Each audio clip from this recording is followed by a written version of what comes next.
নমস্কার, দুপুর 12টা খবর 3 ঘন্টা নিয়ে আমি অতনু রয়েছি আপনার সঙ্গে। অভিন্ন দেওয়ানি বিধি ইউসিসি আমাদের রাজ্যে এবার, এর আগে আমরা দেখেছি উত্তরাখণ্ড দিয়ে শুরু হয়েছে, তারপর গুজরাট, তারপর অসমে। এবার আমাদের রাজ্যে সোমবার বিধানসভায় টেবিল হতে চলেছে এই অভিন্ন দেওয়ানি বিধি। আমার সঙ্গে আবির আছে সরাসরি। আবির, আমাদের রাজ্যে বিধানসভায় সংখ্যাভিত্তিক যে পরিস্থিতি এবং বিরোধীদের যে স্ট্যান্ড পয়েন্ট, যে অবস্থান, সেই জায়গায় দাঁড়িয়ে আমি যদি জানতে চাই যে সোমবার যখন অভিন্ন দেওয়ানি বিধি বিল টেবিল হবে, ঠিক কি কি হতে পারে বলে মনে হয় তোমার?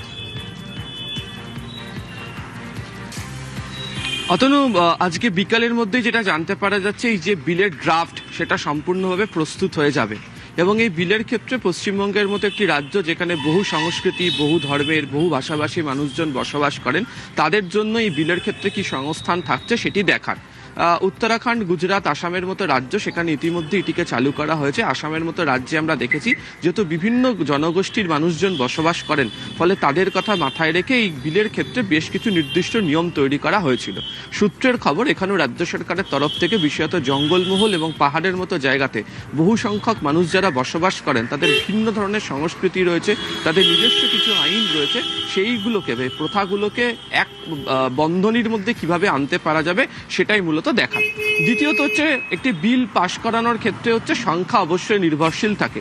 রাজ্য বিধানসভাতে এই মুহূর্তে যে অবস্থান, তাতে সংখ্যাগরিষ্ঠতাতে শুধু নয়, বিজেপি একাধিক অংশে এগিয়ে রয়েছে। তারা 208টি আসন তাদের কাছে এই মুহূর্তে রয়েছে এবং বিরোধীদের হাতে যে আসন রয়েছে তার মধ্যে বিরোধীদের মধ্যে একটা ফ্র্যাকশন তৈরি হয়ে ইতিমধ্যে রয়েছে, বিশেষত প্রধান বিরোধী দল তৃণমূল কংগ্রেসের মধ্যে।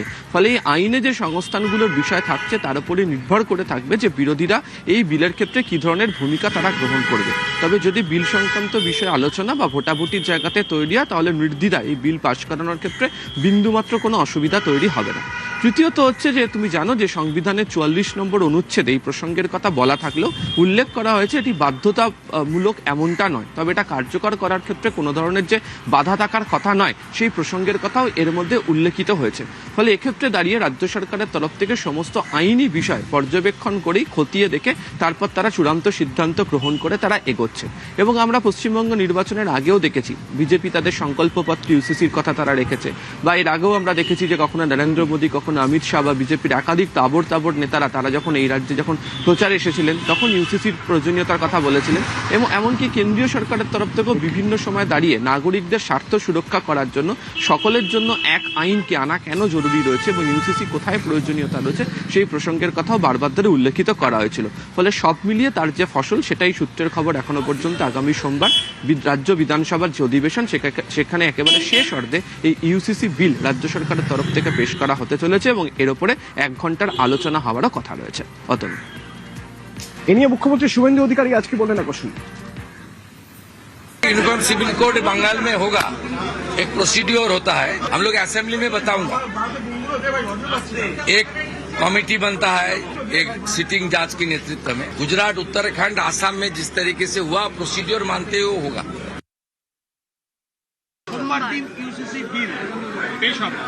হিডেন এজেন্ডা তো বিজেপির নয়, প্রত্যেকটা কর্মী একদম রাজনীতির হাতে করেই হয়তো আমাদের পার্টিতে ছোটবেলা থেকে, তখন থেকেই ওটা জানে। হবেই, সময়ের অপেক্ষা। এক দেশ এক আইনে শ্যামাপ্রসাদ মুখার্জি শিখিয়ে গেছেন, ওটাই হবে। ইউনিফর্ম সিভিল কোড বা ইউসিসি অভিন্ন দেওয়ানি বিধি কি আছে? এক প্রশ্ন। অভিন্ন দেওয়ানি বিধি যে বিল আগামী সপ্তাহে সোমবার আমাদের রাজ্য বিধানসভায় পেশ হতে চলেছে, এই অভিন্ন দেওয়ানি বিধি কথাটার অর্থ কি? এর অর্থ হলো ইউনিফর্ম সিভিল কোড, অর্থাৎ গোটা দেশ জুড়ে জাতি, ধর্ম, বর্ণ নির্বিশেষে একটাই আইন। এবং এই আইনের মধ্যে থাকছে বিয়ে, ডিভোর্স, সম্পত্তি, উত্তরাধিকার, সব ক্ষেত্রে গোটা দেশ জুড়ে সমস্ত ভারতবাসীর জন্য একটাই আইন। এটাই হচ্ছে অভিন্ন দেওয়ানি বিধি। এবার অভিন্ন দেওয়ানি বিধি যদি কার্যকর হয়, আমাদের রাজ্যে কার্যকর হয়, যেমনটা হতে চলেছে, সেটা হলে কি হবে? হিন্দু ম্যারেজ অ্যাক্ট, মানে প্রথমে বলি যে আমাদের দেশে আলাদা কটি আইন বর্তমানে কার্যকর আছে, যেগুলোকে পার্সোনাল ল বলা হয়ে থাকে। বিভিন্ন ধর্মের জন্য আলাদা ল, কটা ল এরকম কার্যকর আছে। একটা হচ্ছে 1955 সালে তৈরি হিন্দু ম্যারেজ অ্যাক্ট, মানে হিন্দুদের বিয়ে হয় যে আইনে, হিন্দু ম্যারেজ অ্যাক্ট। একটা 1956 সালে হিন্দু সাকসেশন অ্যাক্ট, এটা হচ্ছে উত্তরাধিকারী আইন। আর একটা 1937 সালে তৈরি মুসলিম পার্সোনাল ল। এই তিনটি আইন যদি অভিন্ন দেওয়ানি বিধি পশ্চিমবঙ্গে চালু হয়ে যায়, সেক্ষেত্রে এই তিনটি আইন ডিফাঙ্ক্ট হয়ে যাওয়ার কথা, অর্থাৎ এই তিনটি আইনের আলাদা করে কোনো অস্তিত্ব থাকবে না, একটাই আইন থাকবে যে আইনে এই তিনটি কাজকর্ম হবে। এবার বিষয়টা হচ্ছে যে অভিন্ন দেওয়ানি বিজেপি সরকার এই রাজ্যে চালু করতে চায়, বা বিজেপি দেশ জুড়ে যে আইন চালু করতে চায়, কেন তারা চাইছে এই আইন? থেকে বড় আপত্তির জায়গা হচ্ছে বিয়ে। হিন্দু ম্যারেজ অ্যাক্ট বা হিন্দুদের যে বিয়ের আইন আছে, সেই আইন অনুযায়ী 18 বছর তার নিচে বিয়ে করলে সেটা শাস্তিযোগ্য অপরাধ। বিয়ের ন্যূনতম বয়স হচ্ছে 18। কিন্তু মুসলিম পার্সোনাল ল এর ক্ষেত্রে 18 বছরের অনেক কম বয়সে, মানে 15 বছর বয়সেই বিয়ে করা যায়। একই দেশ কিন্তু দু রকমের আইন। কতগুলো বিয়ে করা যায় সেক্ষেত্রে, যেটা নিয়ে আমরা আমাদের ভোটের বাংলায় বারবার সরব হতে দেখেছি অমিত শাহকে। কেন্দ্রীয় স্বরাষ্ট্রমন্ত্রী অমিত শাহ যেটা নিয়ে বারবার বলেছেন যে কেন একটি বিশেষ ধর্মের 4 বার বিয়ে করার অধিকার থাকবে। তো সেটা মুসলিম পার্সোনাল লর ক্ষেত্রে বলা হয়েছে যে কেউ চাইলে, ওই আইনে আছে যে কেউ চাইলে সর্বাধিক 4টি বিয়ে করতে পারে, যেটা অবভিয়াসলি হিন্দু ম্যারেজ অ্যাক্টে সেরকম কোনো সংস্থান নেই। তো বিজেপির আপত্তির এটাও আরেকটা জায়গা যে কেন এই আলাদা আলাদা ব্যবস্থা আলাদা আলাদা ধর্মের জন্য থাকবে। এই বিরোধের জায়গাগুলোকে সামনে রেখেই বারবার বিজেপির তরফে বলা হচ্ছে যে এরকম এক একটি ধর্মের জন্য এক একটি রকমের আইন রাখা যায় না। যেটা হবে সেটা হচ্ছে যে এক দেশ, এক নিশান, এক বিধান, এক সংবিধান। গোটা দেশ জুড়ে একটাই আইন হবে, কাশ্মীর থেকে কন্যাকুমারী পর্যন্ত। সেই কারণেই ইউসিসি বা ইউনিফর্ম সিভিল কোড। এবং এই ইউনিফর্ম সিভিল কোড ইতিমধ্যেই বেশ কয়েকটি বিজেপি শাসিত রাজ্যে চালু হয়ে গিয়েছে। গুজরাটে পাশ হয়ে গিয়েছে, উত্তরাখণ্ডে সবার আগে পাশ হয়েছে, সম্প্রতি কয়েক সপ্তাহ আগে আমরা দেখলাম যে অসমে পাশ হয়েছে। তারপর এবার পশ্চিমবঙ্গের পালা। বিষয়টা হচ্ছে যে পশ্চিমবঙ্গে যে এই ইউসিসি আসতে চলেছে সেটা মোটের ওপর বোঝাই যাচ্ছিল, তার কারণ সেটা বিজেপির নির্বাচনী প্রতিশ্রুতির মধ্যে ছিল। সংকল্পপত্রে যে 15টি প্রতিশ্রুতি রয়েছে তার মধ্যে এটাও ছিল। ফলে বোঝাই যাচ্ছিল যে বিজেপি এই রাজ্যে ভোটে জিতলে ইউসিসি করবে তারা, এবং সেটাই করতে চলেছে। বিজেপি যে 3টি ইস্যুকে সামনে রেখে গত দীর্ঘদিন ধরে রাজনীতি করছে এই দেশে, তার মধ্যে একটি হচ্ছে 370 বা কাশ্মীরের বিশেষ মর্যাদা, যেটা ইতিমধ্যেই তারা করে ফেলেছে।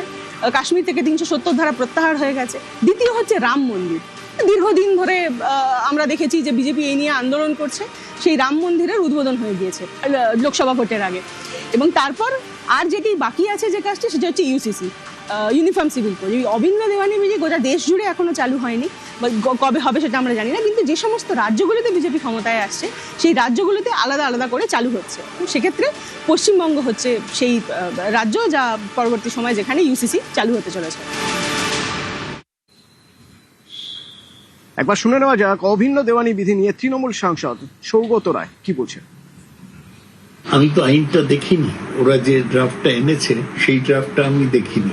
এই ইউসিসিটা মূলত মুসলমানদের একটা কমন আইনের মধ্যে নিয়ে আসে। এখন জনগোষ্ঠী বা ট্রাইবাল তারা হিন্দু নিয়ম মেনেই চলে, অন্তত তাদের আলাদা কোনো সিভিল ল নেই। আমি আশা করি সেই রিজার্ভেশন এদের ক্ষেত্রে থাকবে। দেশের যখন সংবিধান তৈরি হয়েছিল তখন জওহরলাল নেহরু বলেছিলেন ইউসিসি মুসলিমদের প্রতি প্রযোজ্য হবে যখন মুসলমান সমাজ সেটা গ্রহণ করবে। ইউসিসি মানে তো মূলত বিয়ে, ইনহেরিটেন্স, সাকসেশন, এইসব আইনগুলো চেঞ্জ করা। মুসলমান সমাজের বলার ছিল আমাদের এইসব শরিয়াত আইন অনুযায়ী হওয়া উচিত, তাই জোর করা হয়নি। বিজেপি কিছুদিন ধরেই এটা চালু করার চেষ্টা করছে। আমার মতে এটাকে বিরোধিতা করা উচিত। कमल फूल की सरकार बनते ही हम यूसीसी लाएंगे, पूरे बंगाल में किसी को 4 शादी करने की परमिशन नहीं होगी। ইউনিফর্ম সিভিল কোড, অভিন্ন দেওয়ানি বিধি, এক দেশ এক আইন। ভোটের প্রচারে বিজেপির শীর্ষ নেতৃত্বের মুখে বারবারই শোনা গিয়েছে বাংলায় অভিন্ন দেওয়ানি বিধি চালু করার কথা। कमल फूल की सरकार बनते ही हम यूसीसी लाएंगे, पूरे बंगाल में किसी को 4 शादी करने की परमिशन नहीं होगी। শুধু ভাষণ নয়, বাংলায় বিজেপির সংকল্প পত্রেও ছিল অভিন্ন দেওয়ানি বিধি। বিজেপির সংকল্প পত্রে 15টি প্রতিশ্রুতি ছিল, তার মধ্যেই ছিল অভিন্ন দেওয়ানি বিধি বাস্তবায়নের প্রতিশ্রুতি। हम 6 माह के अंदर ही बंगाल के अंदर यूसीसी को लागू कर कर सभी नागरिकों के लिए एक ही कानून बंगाल में हो वो सुनिश्चित करेंगे। 4 মে তৃণমূলকে দুর্মুষ করে বাংলায় ক্ষমতায় আসে বিজেপি। শ্যামাপ্রসাদের মাটিতে স্বপ্ন পূরণের পর এবার প্রতিশ্রুতি পূরণের পালা। এবার বাংলায় ইউনিফর্ম সিভিল কোড। সরকার ঠিক করবে কবে ইউসিসি চালু হবে। আমরা বলেছিলাম যে নারী সত্তা বিরোধী 3 তালাক বাতিল হওয়ার প্রয়োজন আছে, আমরা করে দেখি। আমরা বলেছিলাম 370 ধারার বাতিল, আমরা করেছি। আমরা বলেছি ইউসিসি আমাদের ঘোষিত অবস্থান, তা আমাদের সরকার ক্ষমতায় এসেছে, করবে। ইউসিসি করার দাবিটা শুধু বিজেপির নয়, পশ্চিমবঙ্গের মানুষ চায়। আদিবাসীদের সুরক্ষা, তাদের সংস্কৃতি, তাদের বহমানতাকে একদিকে রেখে অন্যদিকে ইউসিসি। এবার কখন করবে সেটা রাজ্যের মুখ্যমন্ত্রী ঠিক করবেন।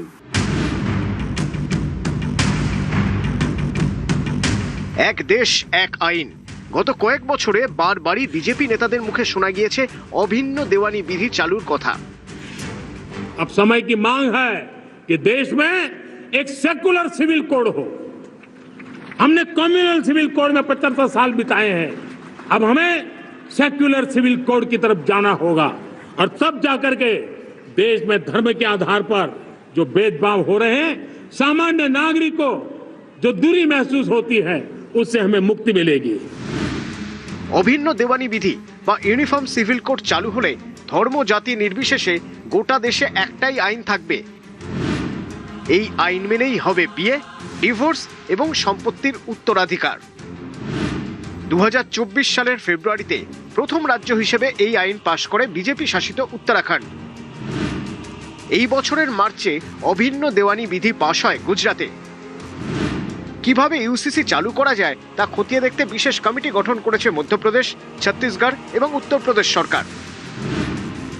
দেশের তৃতীয় রাজ্য হিসেবে অসমে পাশ হয়েছে অভিন্ন দেওয়ানি বিধি বিল।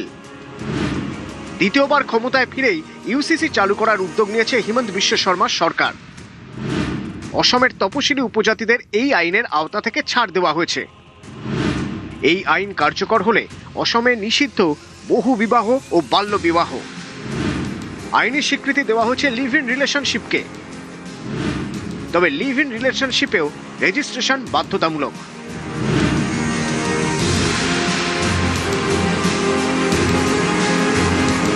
বাংলায় ক্ষমতায় এসে প্রতিশ্রুতি পূরণের পথে হাঁটছে বিজেপি। ইতিমধ্যেই সংকল্প পত্রের একাধিক প্রতিশ্রুতি বাস্তবায়ন হয়েছে। এবার অপেক্ষা অভিন্ন দেওয়ানি বিধি। कमल फूल की सरकार बनते ही हम यूसीसी लाएंगे। पूरे बंगाल में किसी को 4 शादी करने की परमिशन नहीं होगी। নিউজ 18 বাংলা।